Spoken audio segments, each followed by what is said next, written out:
पढ़ने से पहले खाना कम खाएं, अपनी भूख से आधा ही खाएं। पढ़ते पढ़ते फिर से भूख लग जाए तो फिर कुछ खा लें, पर पुनः याद रखें कि भूख से आधा ही खाएं। बीच बीच में पानी पीते रहें, चाय जरूरी नहीं है। दूध दही आदि खाने से नींद और आलस आएगा।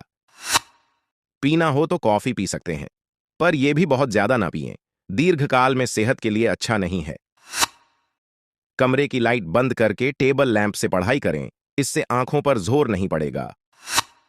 कुर्सी और मेज की ऊंचाई सही रखें, कुर्सी की ऊंचाई इतनी हो कि आपकी कूहनी मेज पर आराम से टिक सके, ना तो कूहनी लटकती रहे और ना ही बहुत आगे की तरफ चली जाए।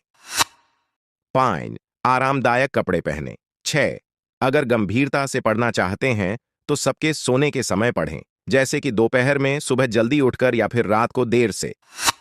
संभव हो तो दोपहर में और सुबह जल्दी पढ़ने का समय बनाएं, इसके लिए रात को जल्दी सोना होगा। 7. कई लोगों का मानना है कि विषय बदल बदल के पढ़ना चाहिए, पर मेरे साथ कुछ अलग था।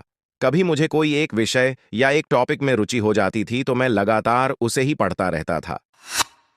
कई बार 8-10 दिन तक लगातार एक ही विषय पढ़ता जाता था। फिर जब बोरियत होने लगती तो दूसरा विषय उठाता था।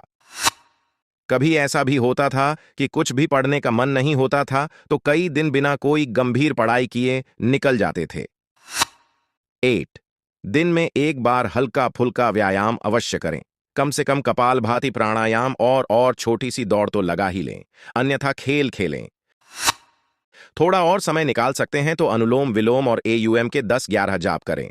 एयूएम के जाप से मन को एकाग्र करने में बड़ी सहायता मिलती है, एक बार करके अवश्य देखें। अगर सुबह पढ़ने का समय बनाते हैं तो व्यायाम शाम को कर लें। 9. सोने से पहले 1 गिलास दूध पिएं, कुल मिलाकर सेहत का ध्यान रखें। सेहत अच्छी होगी तो पढ़ाई भी अच्छी होगी। एक कहावत भी है कि स्वस्थ शरीर में ही स्वस्थ मस्तिष्क का निवास होता है। 10. मोबाइल फोन और सोशल मीडिया का इस्तेमाल कम से कम करें। मेरा विश्वास करें कि यह लक्ष्य से ध्यान भटकाने की सबसे बड़ी वजह है। पोर्न से तो बहुत दूर से तौबा कर लें और इस तरह के दोस्तों से भी कोसों दूरी बना के रखें। देखिए, मन किसी का भी भटक सकता है, पर मन को काबू स्वयं को ही रखना पड़ता है। जिन लोगों ने जिंदगी में बड़े लक्ष्य हासिल किए हैं, उनका मन उनके बहुत हद तक वश में था।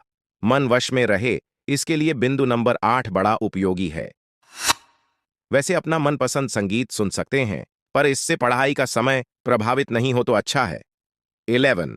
अगर आप तरुणावस्था से गुजर रहे हैं तो विपरीत लिंग के प्रति आकर्षण होना भी लाजमी है।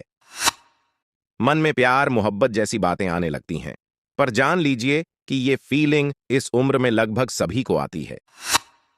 आप कोई पहले इंसान नहीं है, तो फिर कहूंगा कि मन को काबू जिन लोगों ने जिंदगी में बिंदु सम देन आप इसे ऐसे भी समझ सकते हैं कि आपका प्यार भी आपको तभी मिलेगा जब आप अपने जीवन में कुछ बन के दिखाएंगे।